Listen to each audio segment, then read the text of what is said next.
Hey everybody, Rob Kelsall here for Arcade1up review number 7. This is going to be the eagerly awaited GoldenAxe cabinet. Let's take a quick look at the build process and then we'll get into the review of the cabinet.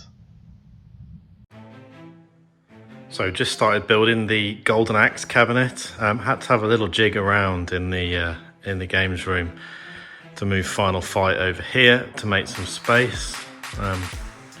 This now takes me to an odd number though, GoldenAxe being 7, so gonna have to round that up. Marvel vs Capcom on pre-order for mid-November, but in the meantime the GoldenAxe is gonna slot in quite nicely here. So about halfway through with making the cabinet, all pretty much the same so far. Doing it without the instructions, nothing different to the NBA Jam or the Turtles cabinet. One thing I did notice while I was making this is the lack of Sega branding anywhere on it. In fact, the only place I've seen Sega so far is right down here on the riser, and you can see that. So I think, just like I did with Turtles, we did the Konami decals on there. Look at doing some Sega decals as well. Blue's probably not going to go on the orange, but maybe in black or something. So just about finished now, built with the build, putting the control deck in and wanted to share a quick tip. Now, when you put the screw in to fix the cabinet in, you're left with just the silver head of the screw. I noticed on eBay, some people were selling these like themed to a particular set, to put a cap over the top for like 10, up to 20 bucks even. These are 20 cents from Ace Hardware. I was toying with the idea of black or beige for this cabinet. I'm going to go with the beige one. I think that's going to look pretty good. Red would probably work quite well also. Essentially pop that in and the cap goes over, just finishes it off nicely. 20 cents a pop from Ace. A nice little additional touch to the control deck. Okay, so the build is complete. Did have to jiggle around, as I said, to fit this in. Switched Final Fight out, moved it over here, easily fit the 3 in. Another benefit of these Arcade1ups being a little bit smaller than the originals. You can fit more into a small room like we have here. So anyway, let's take a look at the GoldenAxe cabinet.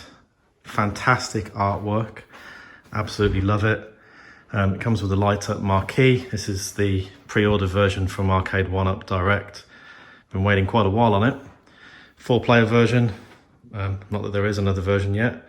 4-player version with the Revenge of Death Adder, the original GoldenAxe, Altered Beast, Shinobi and Wrestle War. So let's fire it up. Light up marquee looks pretty cool.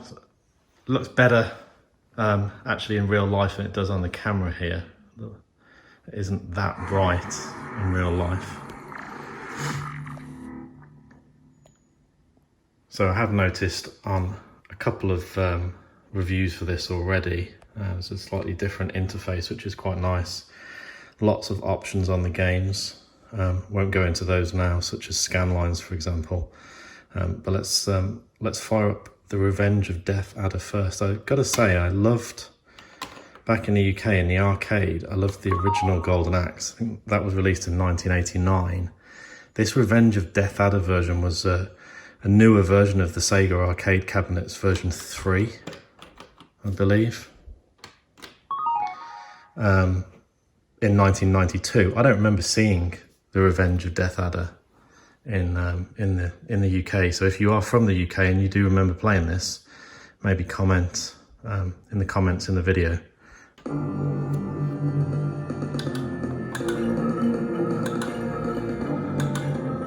So let's take a quick look at the game.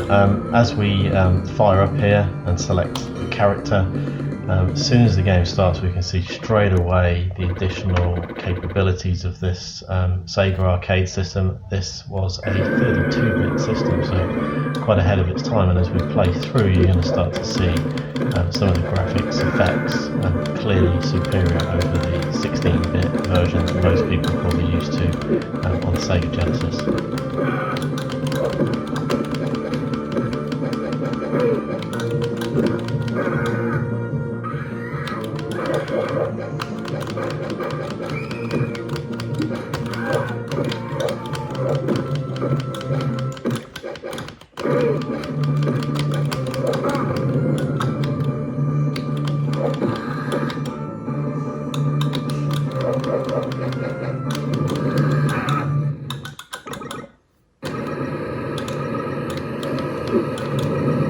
So I won't play much further than this, just in the interest of trying to keep the review fairly short, but I just want to take you up a little bit further here so you can see this water effect. Great example of some of the additional graphical capabilities that are available on this version of the Sega arcade platform.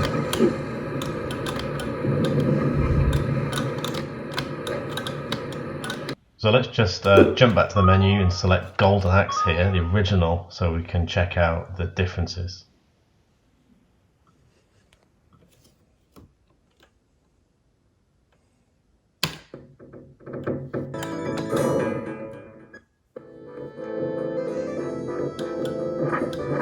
So definitely the classic GoldenAxe music that I remember as a kid here brings back some fun memories playing this game. You can see here the arcade version, the graphics are a little bit better than the 16-bit Genesis version. It was still a 16-bit arcade system, but clearly the dedicated hardware and game design was able to be a little bit better than the Genesis. But great game in its own right. I think I'm going to enjoy playing the new version on this cabinet, but equally we'll be running through this a few times as well.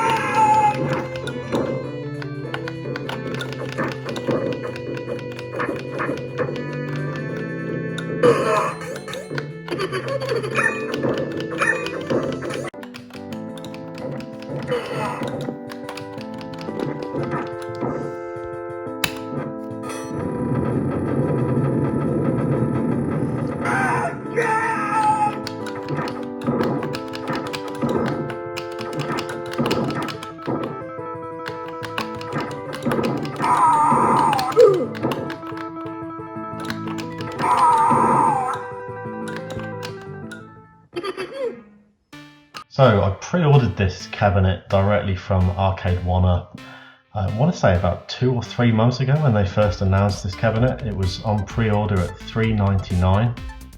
I didn't notice they did have orders available right up until they started shipping this, but it does appear to be sold out now.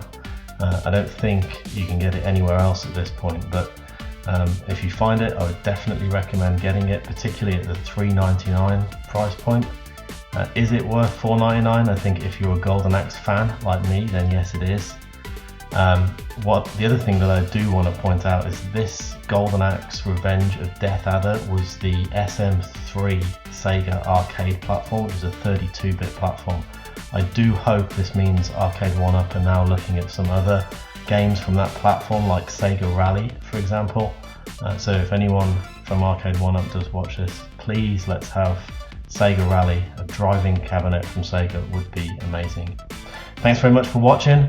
I will leave you with the end credits from the Revenge of Death Adder game.